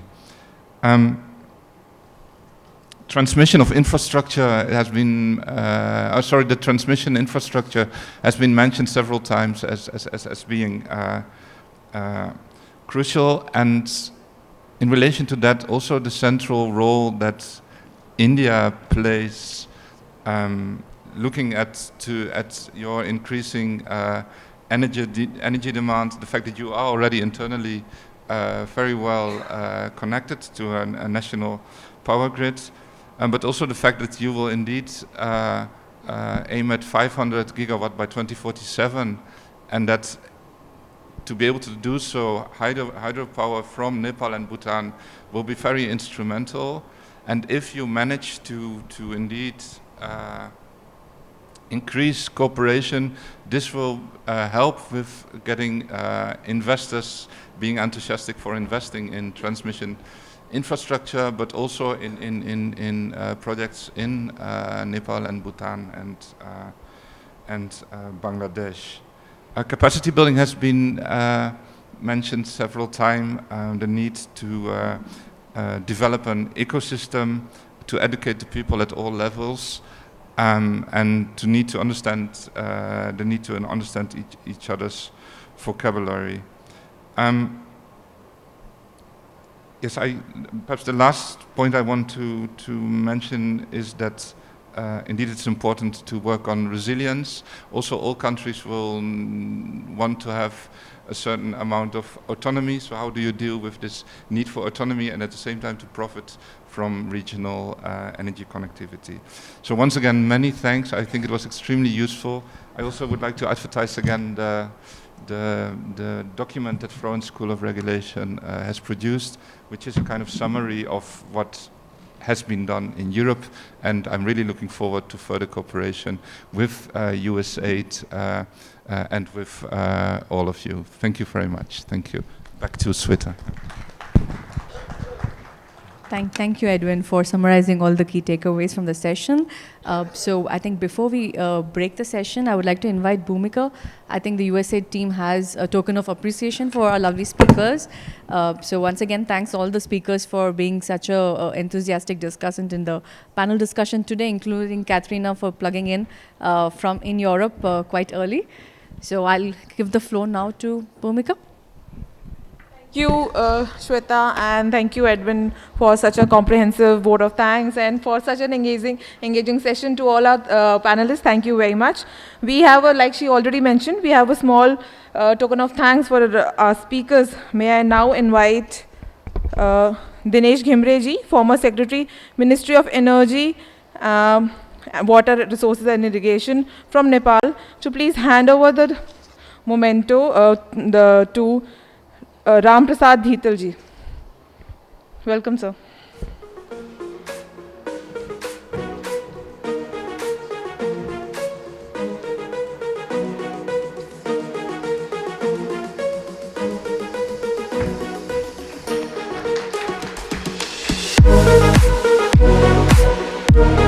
May I now invite Dasho Karma Sharing, Secretary, Ministry of Energy, Natural Resources from Bhutan, to please hand over the memento to SC Saxena, Director, MO Grid Control India.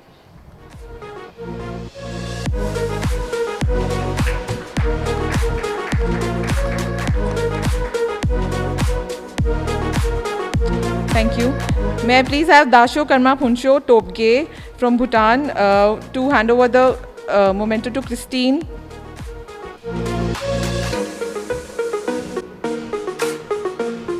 He is the Secretary, Ministry of Infrastructure and Transport from Bhutan.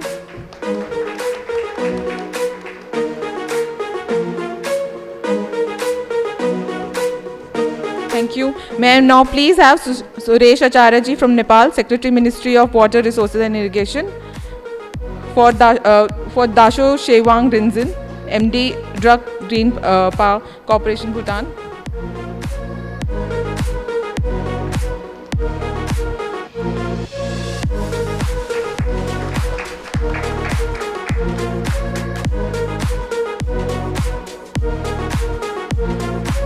Thank you all very much. Please join us for lunch at the Shrott Coffee Shop. It is on the right side of the lobby. When you enter, it's on the right side. Thank you all.